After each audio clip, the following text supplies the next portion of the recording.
ओम नमः शिवाय. हर हर महादेव. ओम नमो भगवते वासुदेवाय. भगवान भोलेनाथांच्या भगवान विष्णूंच्या कृपेने तुमच्या सर्व इच्छा मनोकामना पूर्ण हो. नमस्कार मंडळी. तर आज आहे अधिक मासामधील पहिला सोमवार. तर मी तुम्हाला भगवान विष्णूंची भगवान भोलेनाथांची अधिक मासामधील कथा सांगणार आहे. ही कथा ऐकल्यामुळे आपल्या आयुष्यातील दुःख, दारिद्र्य, गरिबी ही दूर होत असते आणि आपल्या घरामध्ये सुख, शांती, समृद्धी येते. त्यामुळे व्हिडिओ स्किप न करता शेवटपर्यंत जरूर बघा. चॅनलमध्ये नवीन असाल तर चॅनल लाईक करा आणि सबस्क्राईब देखील करा. तसेच कमेंटमध्ये ओम नमः शिवाय किंवा ओम नमो भगवते वासुदेवाय लिहायला विसरू नका, जेणेकरून आपल्याला देखील भगवान भोलेनाथांचा भगवान विष्णूंचा आशीर्वाद हा नक्कीच प्राप्त होईल. तसेच शेजारील नोटिफिकेशन बेल देखील प्रेस करा, जेणेकरून मी जेव्हा पण व्हिडिओ बनवेल तर तो व्हिडिओ तुम्हाला सर्वात अगोदर दिसेल. श्री गणेशाय नमः. श्रीकृष्ण धर्मराजास म्हणाले, पुरुषोत्तम, हा मास फार पुण्यकारक आहे. तो मला अतिशय प्रिय असा महिना आहे. या मी वरदान दिलेल्या अधिक मासात जे कोणी पुण्यकारक व्रताचरण, पूजा, जप, तप, दान इत्यादी गोष्टी करतात त्यांना काय आणि कोणते फळ आणि तेही कसे अधिक प्रमाणात मिळते ते मी तुला याआधी सांगितले आहेच. तसेच जर कोणी या पुरुषोत्तम मासाची अवहेलना, अनादर, निंदा केली, त्याला नावे ठेवली तर अशा कळत नकळत हातून घडणाऱ्या पापकर्माचे फळ हे कठोर शिक्षा, दुःख, कष्ट किंवा प्रसंगी तुमच्यासारखे राज्याचे अधिकारी असूनही असे वनवासी होण्याची वेळ येते. काय कृष्णा, आमच्या हातून या महिन्याचा अनादर झाला, अवमान झाला, कसा, कधी आणि कोणाकडून? सांग कृष्णा, सांग. कोणाच्या गतजन्मीच्या पापाचे हे फळ आम्ही भोगत आहोत? युधिष्ठिराने मोठ्या आश्चर्य आणि कुतूहलाने विचारले. तेव्हा कृष्णाशी सुखसंवाद करीत भोवती असलेले 5 पांडव आणि त्यांची पत्नी द्रौपदी हिच्याकडे एक नजर टाकून श्रीकृष्ण म्हणाला, हे धर्मराजा, मला हे सांगताना अति दुःख होत आहे, पण तुमच्या या अशा वनवासीपणास कारणीभूत आहे ती तुमच्या 5 जणांची पत्नी म्हणजे द्रौपदी. काय द्रौपदी? ती अशी काय आमच्या या अशा वनवासी होण्यास, दुःख क्लेश भोगण्यास कारणीभूत आहे? तिच्या हातून केव्हा आणि काय अपराध घडला की ज्याची शिक्षा आम्हाला आणि आमच्याबरोबर तिलाही भोगावी लागत आहे? आणखी एक प्रश्न सहजपणे विचारला गेला तेव्हा श्रीकृष्ण सांगू लागले, द्रौपदी ही तुमची पत्नी म्हणजे गतजन्माची मेधावी नावाची एका विद्वान, ज्ञानी, ईश्वरनिष्ठ, शिवभक्त ब्राह्मणाची मुलगी. तिचे नाव मेधावती. मेधावतीची आई तिला लहानपणीच पोरकी करून गेली. मातेच्या मृत्यूनंतर त्या मेधावी ब्राह्मणानेच माता आणि पिता या दोन्ही भूमिका बजावत तिचे संगोपन केले. तिच्यावर उत्तम संस्कार केले. तिला त्याने साहित्य, नीती, चातुर्य, कला या विषयांचे खूप ज्ञान दिले. होता होता गुणवान, रूपवान आणि सद्गुणी मेधावती मोठी आणि विवाहयोग्य झाली. त्यावेळी तिच्यासाठी एक उत्तम असा वर कसा आणि कुठे शोधायचा ही एक नवी चिंता या मेधावी ब्राह्मणास लागली. खरं म्हणजे ब्राह्मणाने मेधावतीसाठी वर संशोधन करण्याचा खूप आटापिटा केला. त्यासाठी मोठी पायपीट केली. दूरदूरचा पायी प्रवास केला. एक दिवस असे संशोधन करून निराश, हताश झालेला, अंगात ताप भरलेला, पायात त्राण न राहिलेला तिचा पिता बाहेरून दमून भागून आला. पाणी पाणी असे म्हणत त्याने कन्येस कशीबशी हाक मारली.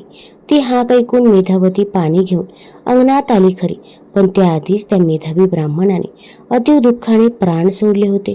आपल्या मृत पित्यास पाहून मेधावतीने करून हंबरडा फोडला. बाबा बाबा, आई गेली, आता तुम्ही पण मला एकटीला टाकून गेलात. आता मी एकटी काय करू? कशी राहू, कशी जगू? माझा सांभाळ कोण करणार? मेधावतीचा तो हंबरडा ऐकला आणि जवळपास राहणारी काही मंडळी तिथे धावून आली. मेधावी ब्राह्मणाचा मृतदेह, मेधावतीचा वियोग, तिचे दुःख, अश्रू हे पाहून लोकांची मने कळवळली. नाईलाजाने थोड्याच वेळात काही जण पुढे आले. त्यांनी मेधावतीला सावरले. तिच्या मांडीवरचे पित्याचे प्रेत उचलले. नदीकाठी नेऊन त्यावर अंत्यसंस्कार केले. दुःखी, कष्टी मनाने अन जड पावलाने मेधावती ही आपल्या घरात परत आली. पण तिचे मन कशातच लागेना. अतीव दुःखाने व्यथित होऊन तिच्या मनात विरक्ती निर्माण झाली. तिने ते घर, आश्रम, परिसर सारे सोडले आणि दूर जाऊन ती आपल्या घराण्यातील वडिलोपार्जित शिव उपासना करू लागली. नित्य नदीचे स्नान, शिव उपासना, पूजा आणि मग ओम नमः शिवाय, ओम नमः शिवाय या पंचाक्षरी मंत्राचा जप अशी तिची साधना चालू होती. एक दिवस दुर्वास ऋषी तिथे आले. ते महान सिद्ध होते, पण तसेच ते अति कोपिष्टही. धर्मराजा त्याच दुर्वासांच्या, तुझ्या मातेनं कुंतीनं खूप सेवा केली, तेव्हा त्यांनीच तिला मनोकल्पित देवांना आव्हान करण्याचा मंत्र दिला. त्या मंत्रप्रयोगातून तुमचा जन्म झाला आहे हे ज्ञात आहे ना. ही जशी दुर्वासांची कृपा वरदानाची बाजू, तसाच त्यांचा राग किती घातक याचा तर मी स्वतःही प्रत्यक्ष अनुभव घेतला आहे. एकदा ते स्वतः रथारूढ झाले आणि त्यांनी मला व रुक्मिणीला तो रथ ओढायला लावला. रथ ओढल्याने रुक्मिणीच्या घशास कोरड पडली. तिला तहान लागली होती, पाणी हवे होते, पण ते मिळणार कसे, कारण आम्ही तर रथात जुंपलेले. मग मीच पायाच्या अंगठ्याने पृथ्वीवरची गंगा उत्पन्न करून रुक्मिणीस पाणी मिळेल अशी व्यवस्था केली. पण माझी ती कृती दुर्वासांना मात्र पटली नाही. त्यांनी रागाच्या भरात मला सुद्धा पत्नीवियोगाचा कठोर शाप दिला. असे हे दुर्वास ऋषी त्या मेधावतीच्या चौकशीसाठी तिथे आले. ते तिला म्हणाले, बाळा, तुझ्या पित्याचा आणि माझा परिचय होता. त्याच्या निधनाची वार्ता कळली म्हणून मी तुला मुद्दाम भेटायला आलोय. तेव्हा मेधावतीने त्या पितृतुल्य दुर्वासांना आपली कर्मकहाणी सांगितली. आपली व्यथा, पित्याच्या मृत्यूचे कारण सांगितले. नारायण ऋषी नारदांना म्हणतात की मेधावतीच्या समस्येवर दुर्वासांनी तिला कोणते मार्गदर्शन केले. मेधावतीने आपली समस्या, पित्याचे झालेले निधन, त्यांच्या मृत्यूस कारणीभूत ठरू पाहणारा तिचा न झालेला विवाह हा सर्व वृत्तांत ऐकला. तो ऐकून दुर्वास ऋषींना या विप्रकन्येची दया आली. ते तिची भेट घेऊन तिचे सांत्वन करून तिला म्हणाले, हे विप्रकन्ये, तू अशी दुःखी, कष्टी आणि उदास होऊ नको. तुझी मनोकामना शीघ्र पूर्ण करेल अशी एक दिव्य पर्वणी लवकरच चालून येत आहे. या महिन्यापासून बरोबर 3ऱ्या महिन्यात अधिक मासाला प्रारंभ होत आहे. या अधिक किंवा पुरुषोत्तम मासामध्ये 12,000 वर्ष गंगेत स्नान करून, सिंहस्थ पर्वणीत गोदावरीत स्नान करून जे पुण्य पदरी पडतं त्यापेक्षा कितीतरी पट जास्त पुण्य हे साध्या एका पुरुषोत्तम मासातील स्नानाने प्राप्त होतं. स्वतः श्री पुरुषोत्तम म्हणजेच श्रीहरी हा या अधिक मासाचा स्वामी आहे. तो अन्य सर्व उपाय, उपवास आणि उपासना दूर ठेव आणि पुढे येणारी अधिक मासाची पर्वणी साधून घेत तुझी विवाहाची इच्छा पूर्ण होण्यासाठी श्रीकृष्णाची, पुरुषोत्तमाची, श्रीहरीची या मासात निष्ठेने उपासना कर. तो भगवान श्री पुरुषोत्तम तुझी मनोकामना नक्कीच सफळ करेल. दुर्वासांनी त्या मित्राच्या कन्येला म्हणजेच मेधावतीला तो तसा हितोपदेश केला खरा, पण मेधावतीच्या मनाला मात्र काही केल्या ती गोष्ट पटेना. आपण आपली वडिलोपार्जित चालत आलेली शिव उपासना सोडायची आणि तत्काळ फळ मिळावे या हेतूने पुरुषोत्तमाची पूजा करायची हे तिच्या एकनिष्ठ भक्तिभावनेस पटेना. ती दुर्वास ऋषींना म्हणाले, हे पितृतुल्य ऋषीवरा, मी माझी पारंपरिक शिव उपासना अशी अर्धी कशी सोडू. भगवान शिवशंकर हे माझे उपास्य दैवत आहे. शंकर म्हणजे शिव आणि शिव म्हणजेच कल्याण, होय ना. मग मी शिव उपासना सोडायची आणि संधी चालून आली म्हणून हरास सोडून हरीची उपासना करायची हे का आणि ते कितपत योग्य आहे? क्षमा असावी मुनीवर, पण मी माझी उपासना सोडायची आणि हरी उपासना करायची हे माझ्या तरी मनास पटत नाही. मी शिव उपासना सोडून ती नारायण उपासना का करू? शेवटी हर काय किंवा हरी काय, ते ईश्वरी तत्व ते एकच ना. मग तुमचा तसा आग्रह का? मेधावती हे आणि असं काहीच बोलत असताना खरं तर तिच्या प्रत्येक शब्दातून तिची शिवनिष्ठा, ऐक्यभाव, दृढ निश्चय या गोष्टी दिसत होत्या. पण दुर्वासांना मात्र तिचे ते स्पष्ट बोलणे हा त्यांचा अपमान, त्यांच्या आज्ञेचा अनादर आणि थोडा तिचा उद्धटपणा आहे असं वाटलं. त्यांना त्या गोष्टीचा, तिच्या बोलण्याचा राग आला. पण ती आपल्या मित्राची मुलगी आहे, अनाथ आहे, स्त्री आहे, आधीच दुःखी कष्टी आहे असा थोडा विचार करून त्यांनी क्रोधाने ओठावर येणाऱ्या शापवाणीला संयमाने आवर घातला. ते तिला इतके मात्र म्हणाले की मेधावती, तुझ्या या आत्ताच्या बोलण्यातून कळत न कळत का होईना, पण पुरुषोत्तमाचा, त्या पुण्यदायक अधिक मासाचा जो अवमान, अनादर झाला त्याची शिक्षा तुला तुझ्या पुढच्या जन्मी भोगावी लागेल. तू पुढील जन्मी राणी होशील, पण तुला राज्य सुख लाभणार नाही, तुला वनवास भोगावा लागेल असं काहीसं तिचं भाकीत सांगून दुर्वास तिथून निघून गेले. आपल्या हातून नकळत का होईना, पण दुर्वासांसारख्या महान ऋषींच्या त्यांनी प्रेमाने केलेल्या हितोपदेशाचा उपमर्द झाला. आपल्याकडून त्या पुरुषोत्तमाबद्दल अनादराचे उद्गार काढले गेले. आपण एक खूप मोठी चूक केली हे तिच्या मनात जाणवू लागले. ती त्या झालेल्या प्रकाराने अधिकच दुःखी कष्टी झाली. त्याही मनाच्या खिन्न अवस्थेत ती आपल्याच उपास्य देवतेस म्हणजेच भगवान शिव यांना शरण गेली आणि ती एकनिष्ठ भावाने त्यांची उपासना करू लागली. असाच काही काळ गेला. तिचे ते तप, ती खडतर उपासना, तो निश्चय हे पाहून इंद्रालाही चिंता वाटू लागली. इंद्राने तिच्या तपात अडचणी उभ्या करण्याचा प्रयत्न केला, पण त्यात त्याला यश आले नाही. तिचे तप भंगले नाही की शिवनिष्ठा डळमळीत झाली नाही. आणि एक दिवस भगवान शिवशंकर हे तिच्या त्या घोर तपावर प्रसन्न होऊन तिला दर्शन देण्यासाठी, तिच्या इच्छापूर्ती करण्यासाठी तिच्यासमोर प्रकट झाले.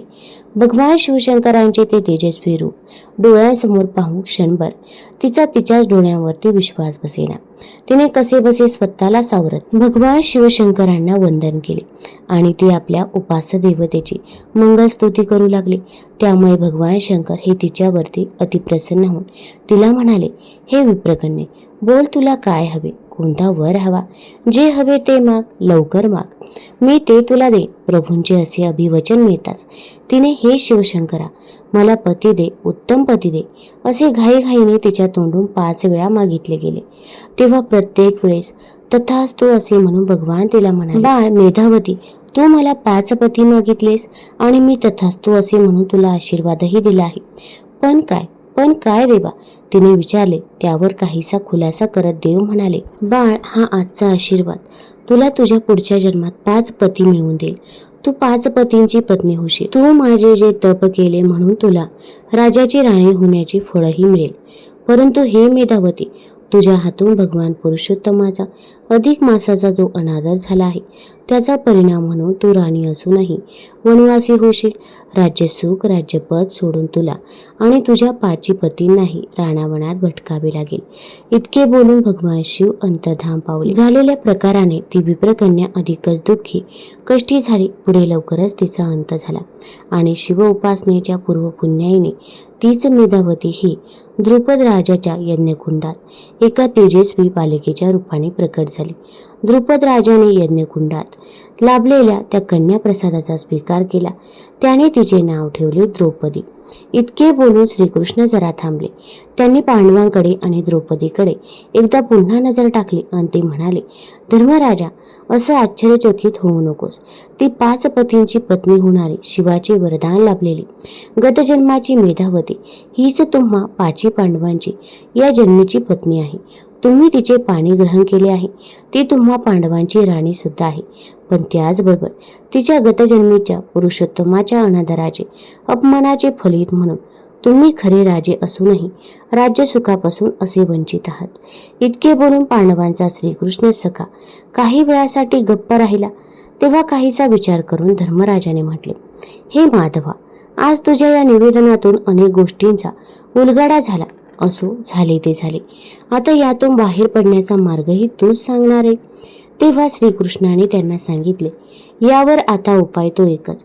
लवकरच येणाऱ्या पुरुषोत्तम मासात तुम्ही सर्वजण पुरुषोत्तमाची व्रत वैकल्ये, जप, तप, स्नान, दान इत्यादी पुण्यकर्मे करा आणि अधिकस्य अधिक फलम या न्यायाने तुमचे गेलेले राज्य, अधिकार, वैभव, सुख परत मिळवा. असे म्हणून तो निघून गेला. नारायण ऋषी नारदांना सांगतात की कृष्णाच्या आज्ञेप्रमाणे त्यांनी पुढे आलेल्या अधिक मासात पुरुषोत्तमाची मनोभावी उपासना केली आणि त्यांना त्यांचे राज्य परत मिळाले. कथा श्रवणासाठी आर्तभावाने पुढे बसलेल्या श्रोतवर्गास सूत सांगतात, नारदांना नारायण ऋषी हे दृढधन्वा या राजाचे जीवनचरित्र सांगत आहेत. ते असे सांगत आहेत की फार फार वर्षांपूर्वी हैहय नावाच्या देशात एक चित्रधर्मा नावाचा राजा होऊन गेला. तो राजा कर्तव्यदक्ष, ईश्वरनिष्ठ आणि शुद्ध सात्विक बुद्धीचा होता. त्या राजाला एक मुलगा झाला. राजा चित्रधर्मा याने आपल्या पुत्राचे नाव ठेवले दृढधन्वा. ज्यावेळी हा सुपुत्र सर्व कलागुण कौशल्यात निपुण झाला, त्याला राजनीती, धर्मशास्त्र, 14 विद्या आणि 64 कला येऊ लागल्या, तेव्हा पित्याने त्यास आपल्या राज्याची अधिकार सूत्रे सुपूर्द केली. चित्रधर्माने अशा प्रकारे आपला पुत्र दृढधन्वा यास राज्यकारभार सुपूर्द करून तो स्वतः आत्मकल्याणार्थ तपसाधना करण्यासाठी पुलह ऋषींच्या आश्रमात निघून गेला. इकडे त्यांचा पुत्र दृढधन्वा हा आपल्या नगरीचा सर्व राज्यकारभार मोठ्या कुशलतेने पाहू लागला. पृथ्वीसारखा क्षमाशील, कार्तवीर्यासारखा पराक्रमी, एकपत्नीव्रत, विष्णूसारखा शत्रुनाशक, चंद्रासारखा शीतल आणि सूर्यासारखा तेजस्वी, पराक्रमी अशा या राजास विदर्भ देशाची राजकन्या गुणसुंदरी ही धर्मपत्नी म्हणून लाभली. राजा दृढधन्वा आणि राणी गुणसुंदरी या सुयोग्य, सुंदर, सुलक्षणी, सश्रद्ध दाम्पत्यात 4 पुत्र आणि 1 कन्या असा संतती लाभ झाला. त्या 4ही राजपुत्रांची नावे चित्रवाक, चित्रवाह, मणिमान, चित्रकुंडल अशी होती. तर रूपवान आणि सद्गुणी राजकन्येचे नाव हे चारुमती असे होते. एकूणच काय तर राजा दृढधन्वा हा सर्व सुख आनंदाने भोगत होता. त्याला अमाप वैभव, राज्य, समाधान हे प्राप्त झाले होते. कधी कधी या विवेकी विचारी राजाच्या मनात असा विचार येत असे की खरं तर माझ्या हातून या जन्मी कोणतेच तप, जप, दान, जाप्य, यज्ञयाग, होमहवन किंवा साधे म्हणावे असे नामस्मरणही घडलेले नसताना मला हे सुख, हे वैभव आणि हे कशामुळे प्राप्त झाले. एके दिवशी तर हा विचार त्या राजाच्या मनात इतके वारंवार डोके वर काढू लागला की त्या रात्री राजा दृढधन्वा शांत झोपही आली नाही. तो दुसऱ्या दिवशी सकाळी उठला, तो एका वेगळ्याच विचाराने. त्या दिवशी राजाने सोबत काही निवडक सैनिक घेतले आणि तो शिकारीसाठी नगराबाहेर गेला. दूर जंगलात शिकार शोधत असताना त्या राजास एक हरिण दिसले. राजाने लगेच त्या हरिणाच्या दिशेने बाण सोडला. त्या बाणाने ते हरिण जखमी झाले. जीव वाचवण्यासाठी ते हरिण वाऱ्याच्या वेगाने धावत सुटले. हरणाच्या रक्ताच्या थेंबावरून त्याचा माग काढत काढत दृढधन्वा राजा एकटाच पुढे गेला. सैनिक मागेच राहिले. हरिण मागे राजा धावधाव धावला. थकला, त्याच्या घशाला कोरड पडली. अंगातून घामाच्या धारा वाहू लागल्या. दमलेल्या, थकलेल्या, तहानलेल्या राजाला समोरच एक सुंदर सरोवर दिसले. ते पाहून राजा तिथे गेला. त्याने प्रथम त्या सरोवराचे स्वच्छ, सुंदर, शीतल असे जलप्राशन केले. घोड्यास पाणी पाजले. त्याच्यासमोर काही चारा टाकून दमलेला, श्रमलेला राजा दृढधन्वा हा तिथेच एका वृक्षाखाली विश्रांतीसाठी म्हणून थांबला. राजाने श्रम परिहारार्थ जरा हातपाय पसरले. तेवढ्यात राजाचे लक्ष त्या वृक्षाखाली तो विसावला होता त्याच वृक्षाच्या एका फांदीकडे गेले. त्या झाडाच्या फांदीवर एक सुंदरसा पोपट बसलेला होता. तो आपली एकदार मान इकडे तिकडे वळवून पाहत होता. एका क्षणी नेमकी राजाची आणि त्या पोपटाची नजरानजर झाली. दोघांनी एकमेकांकडे पाहिले. मात्र आणि दुसऱ्या क्षणी तो पोपट पंख पसरून सूर मारून राजाच्या काहीसा जवळ आला. त्याने एकदा राजाकडे पाहिले. मात्र आणि दुसऱ्या क्षणी तो पोपट राजा दृढधन्वास मनुष्यवाणीत म्हणाला, राजा, अरे व्यावहारिक, प्रापंचिक सुख वैभव तुला कसे प्राप्त झाले याची तू काळजी करतोस, याचा विचार करतोस, पण ज्याने तुला हे वैभव, हे राज्य, हे सुख दिले त्या दात्याचे, ज्यामुळे तुझ्या जीवनाचे कल्याण होईल अशा या परमतत्वाचा विचार मात्र तू का करत नाहीस. राजा, त्याचा जरा विचार कर. त्या बोलण्यातील त्याचा विचार कर म्हणजे नेमका कोणाचा आणि कसा विचार करायचा असा विचार राजाच्या मनात येत होता. तोच अचानक राजाचा शोध घेत घेत त्याचे सैनिक तिथे आले. त्यांची चाहूल लागताच तो माणसाच्या आवाजात बोलणारा पोपट मात्र दूर कुठेतरी उडून गेला. त्यानंतर कसल्याशा विमनस्क अवस्थेतच राजा आपल्या सैनिकांसह नगरीत परत आला. राणी गुणसुंदरी हिने दृढधन्वाची ती मानसिक अवस्था ओळखली. राजाने भोजनही केलं नाही. फक्त थोडे दुग्धप्राशन करून तो आपल्या शयनगृहाकडे गेला. राणीने राजाच्या त्या चिंतेचे कारण जाणून घेण्याचा प्रयत्न केला.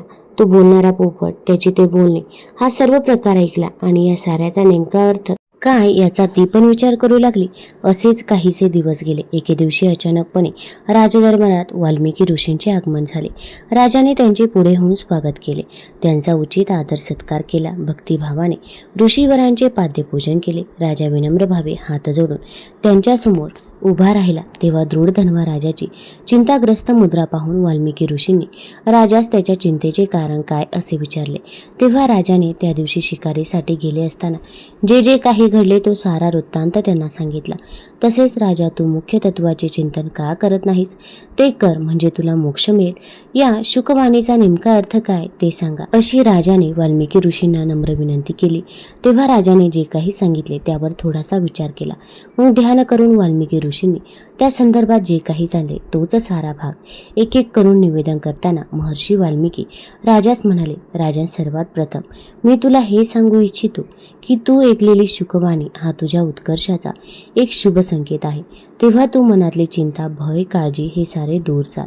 आता मी जे काही सांगेन ते लक्षपूर्वक ऐक. असे म्हणून ऋषींनी राजास त्याच्या गतजन्माची कहाणी सांगण्यास प्रारंभ केला. ते म्हणाले, हे राजा, गतजन्मी तू द्रविड देशातील सुदेव या नावाचा ब्राह्मण होतास. तुझ्या त्या जन्मीच्या धर्मपत्नीचे नाव होते गौतमी. तुम्हा उभयंतांना सुखाच्या संसारात एक दुःख होते, ते म्हणजे तुम्हा संतती नव्हती. तू त्यामुळे अत्यंत दुःखी, कष्टी व निराश होतास. पुत्रलाभासाठी तुम्ही उभयंतांना श्रीहरीचे खडतर असे तप केले. तुमच्या तपाचरणाने श्रीहरी प्रसन्न होऊन दर्शन देण्यास समोर उभा राहिला. आणि नारायण ऋषी नारदांना सांगतात की त्या प्रसन्न झालेल्या देवाकडे सुदेव आणि गौतमी यांनी काय वरदान मागितले, तर त्यांनी श्रीहरीकडे पुत्र संततीची मागणी केली. त्याची ती मागणी ऐकून स्वतः श्रीहरी हे थोडेसे चिंतित झाले. ते त्या सुदेव ब्राह्मणास म्हणाले की, हे विप्रा, तुझी संतती लाभाची मागणी ही जरी रास्त असली तरी ती पूर्ण करता येणे शक्य नाही. कारण हे विप्रराज, अरे तुझ्या भाग्यात या जन्मी पुत्र संततीचा योग नाही. तेव्हा पुत्र सोडून तुला अन्य जे काही हवे ते तू माग, मी ते तुला देईन. पण देव काय सांगतोय हे ऐकायला सुदेव ब्राह्मण शुद्धीवर होताच कुठे.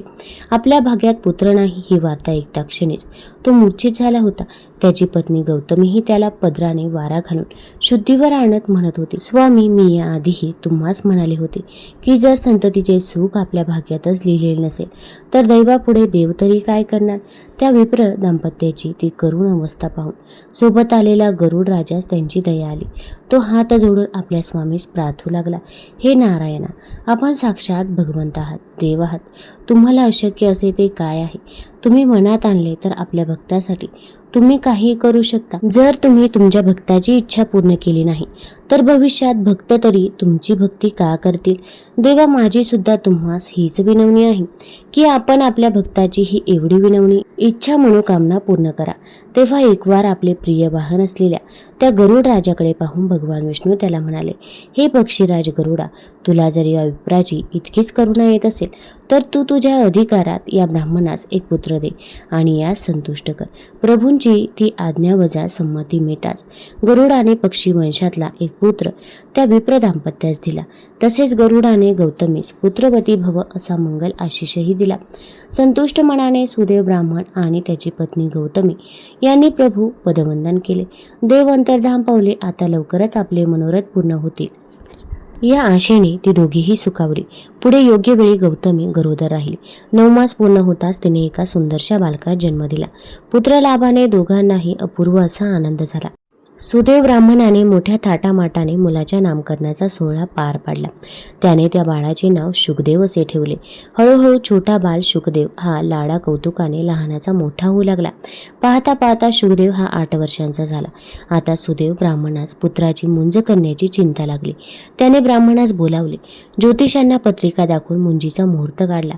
एका शुभदिनी शुकदेवाची मुंज करून त्यास गायत्री मंत्राची दीक्षा दिली. पुत्राची मुंज झाल्यावर पित्याने त्याला अनेक शास्त्रे, वेद, पुराण यांचे ज्ञान दिले. नाना भाषा, कला, कौशल्यात त्यास निपुण केले. आणि एक दिवस बहुभाग्याने त्या सुदेव ब्राह्मणाकडे देवल नावाच्या एका ऋषींचे आगमन झाले. त्या विप्र दाम्पत्याने ऋषींचे उत्तम प्रकारे आगत स्वागत केले. त्यांचे पूजन करून त्यांना दूध फळे दिले. प्रसन्न चित्ताने देवलांनी त्या ब्राह्मणास त्याचे क्षुमकुशल विचारले. तो विनम्र भावे म्हणाला, ऋषीवर, आपल्यासारख्यांचे मंगल आशीर्वाद आणि श्रीहरीच्या कृपेने सारे काही छान उत्तम चालले आहे. ईश्वर कृपेने आमचा पुत्र शुकदेव हा सुद्धा ज्ञानी, गुणवंत आणि आज्ञाधारक आहे. सुखी संसार आणि आज्ञाधारक सद्गुणी पुत्र हे लाभल्यावर अधिक सुख ते काय आणि कोणते हवे, असे म्हणत सुदेव ब्राह्मणाने पुत्र शुकदेव यास देवल ऋषींच्या पायावर घातले. त्या किशोरवयीन विप्रपुत्रास पाहून देवल ऋषींनाही मोठा आनंद झाला. त्यांनी 1-2 वाक्यांच्या संवादातच त्याची गुणवत्ता, विनय, नम्रता, सेवाभाव ओळखला. मग मोठ्या कौतुकाने त्यास आपल्या जवळ घेऊन देवल ऋषी त्या शुकदेवाची हस्तसामुद्रिक विद्येनुसार पाहणी करू लागले. त्याच्या हातावरील काही रेषांवरून आपली बोटे फिरवत असताना हाताचे उंचवटे त्यावरील रेषा न्याहाळत असताना ते आनंदी दिसत होते. वा छान उत्तम असे उद्गार त्यांच्या मुखातून बाहेर पडत होते. आणि अचानक त्यांचे लक्ष शुकदेवाच्या हातावरील त्या आयुष्य रेषेकडे गेले. मात्र आणि दुसऱ्या क्षणी त्यांची मुद्रा एकदम गंभीर झाली. ते काही बोलेनासे झाले. फक्त एक वार ती रेषा आणि तो बालक याच्याकडे पाहू लागले. न राहून सुदैव ब्राह्मणाने ऋषींना त्यांच्या चिंतेचे कारण विचारले. तेव्हा देवल ऋषी म्हणाले, विप्रराज, अरे कसे सांगू, हा पुत्र अल्पायुषी आहे. तुझ्या या पुत्राचा 12व्या वर्षी पाण्यात पडून मृत्यू होणार आहे. ती वार्ता कोणालाच पुढे काय बोलावे काय करावे तेच कळेना. पिता पुत्राच्या चिंतेने मूर्छित झाला. आपल्या पुत्रास अल्पायुष्य आहे, त्याचा अवघ्या 12व्या वर्षी मृत्यू होणार आहे. या वार्तेने सुदैव ब्राह्मण अति दुःखी कष्टी झाला. मनाचा संयम आणि धैर्य राखत त्याच्या पत्नीने त्यास सावरण्याचा प्रयत्न केला. कर्मप्राप्त परिस्थितीला सामोरे जाण्याचे धैर्य मनोबल प्राप्त होण्यासाठी आता एक ईश्वर उपासनेशिवाय दुसरा उपायच उरला नाही. त्यामुळे आता तो श्रीहरीच काय करेल ते करेल असे म्हणून ते दोघेही आपला प्रपंच पुढे चालवित, शुकबाळास वाढवीत आणि ईश्वर चिंतन करत राहिले. हळूहळू वर्षामागून वर्षे गेली. शुकबाळाने त्याच्या 12व्या वर्षात पदार्पण केले. मातापित्याची चिंता वाढू लागली, पण त्यांनी आपले अश्रू आणि शब्द हे डोळ्यांच्या पाण्यात आणि ओठात कैद करून ठेवले. उसने हास्य मुखावर आणि ते जगू लागले. एक दिवस सुदैव ब्राह्मण हा दर्भ आणि समिधा आणण्यासाठी वनात गेला. आई, मी मित्रांबरोबर खेळायला जातो ग, असं म्हणून शुकदेव खेळायला गेला. गौतमी घरातल्या कामात रंगून गेले. शुकदेव आणि त्याचे मित्र घरापासून थोड्याशा दूर अंतरावर खेळू लागले. खेळता खेळता दमले, घामाघूम झाले आणि थोडा पोहण्याचा आनंद घ्यावा म्हणून सर्व मुलांनी धडाधड विहिरीत उड्या टाकल्या. गार पाण्यात मनसोक्त पोहत असताना कुणातरी मित्रांच्या मनात एकमेकांना पाण्यात पकडायचे, खाली ओढायचे असा विचार आला. मुले ते तसला खेळ खेळू लागले. खेळता खेळता कोणीतरी शुकदेवाचा पाय ओढला आणि तो पाण्यात खेचला जाऊ लागला. त्याच्या नाकातोंडात पाणी गेले. त्याला श्वास घेता येईना. हळूहळू त्याचा देह जड झाला आणि तो गतप्राण होऊन खाली गेला. मुले घाबरली. त्यांनी शुकदेवास हाका मारल्या, पण ओळ येईना. तो पण कुठे दिसेना. तेव्हा शुकदेव हा पाण्यात बुडाला असे ओरडत मुले धावत सुटली. शुकदेव बुडाला हे शब्द ऐकताच गौतमीच्या जीवाचे पाणी झाले. बाळ शुकदेवा अशी हाक मारत ती धावली आणि दुसऱ्या क्षणी मूर्छा होऊन खाली कोसळली. इतक्या दर्भ समिधा घेऊन घरी परतलेल्या त्या सुदैव ब्राह्मणास ती दुःखद वार्ता कळली. तो धावत सुटला. त्याने वाटेत पत्नीस मूर्छित पडलेले पाहिले. तिला सावध करून दोघे त्या विहिरीकडे धावले आणि पाहतात तो काय, पुत्राचा मृतदेह पाण्यावरती तरंगत होता. त्याने पुढे होऊन ते कलेवर हाती घेतले. बाळा शुकदेवा, अरे असारे कसा तू आम्हाला सोडून गेलास, असे म्हणत पुत्राचा देह मांडीवर घेऊन तो दारुण शोक करू लागला. सुदैव ब्राह्मण आणि गौतमी यांच्या पुत्रनिधनाचे दारुण चित्र सर्वांचे डोळे ओले करून गेले. 4-2 लोकांनी दोघांना समजावण्याचा प्रयत्न केला. पुढील क्रियाकर्मासाठी पुत्राचा देह मागितला, पण सुदैव ब्राह्मण काही पुत्राचे कलेवर आपल्या मांडीवरून दूर करायला तयार होईना. तो आर्तस्वराने नारायणाच्या नावाने टाहू फोडू लागला.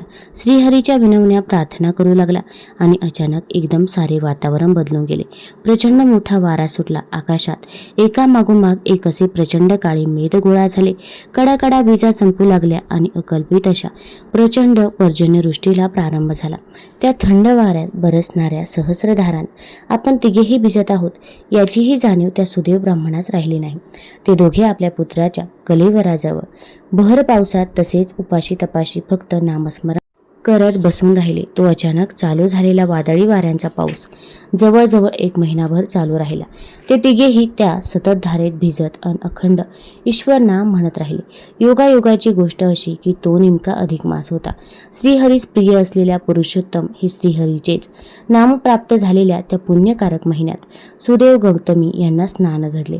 ध्यान चिंतन ईश्वर नामाचे सतत स्मरण घडले आणि अचानक एक दिवस तो महिनाभर सतत चाललेला पाऊस थांबला आणि एका मंगल अशा क्षणी साक्षात श्रीहरीने त्या दाम्पत्यास दर्शन दिले. प्रभूंनी मारलेली ती प्रेमळ हाक कानी पोहोचताच ते दोघे ग्लानीतून जागे झाले. त्यांनी सन्मुख उभ्या असलेल्या श्रीहरीचे दर्शन घेतले. तेव्हा त्यांच्या त्या पुरुषोत्तम मासातील स्नान, जप, तप यावर प्रसन्न झालेले भगवान त्या सुदैव विप्रास म्हणाले, बा विप्रराजा, आता हा शोक हे दुःख आवर. मी तुझ्या भक्तीवर प्रसन्न झालो आहे. मी आता काय सांगतो ते नीट ऐक. हे बघ, तुझा हा पुत्र शुकदेव त्याचे मृत्यू गडांतर तुझ्या स्नान जप तप यांच्या पुण्याईने मी दूर करतो. मी त्यास पुनर्जीवित करतो.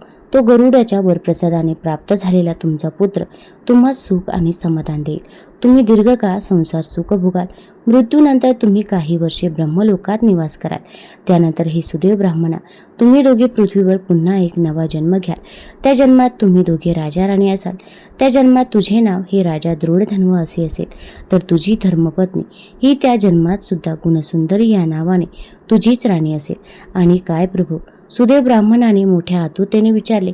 त्यावेळी प्रभू त्यास म्हणाले, हे सुदैवा, तू त्या नव्या जन्मात जेव्हा एकदा शिकारीच्या निमित्ताने अरण्यात जाशील, तेव्हा एका पोपटाच्या रूपाने तुझी आणि तुझ्या त्या पुत्राची पुनर्भेट घडेल. हा शुक्र बाळच तुला त्याच्या शुकबाणेत प्राप्त नरजन्माचे सार्थक करण्यासाठी परमार्थाचा मार्ग धर.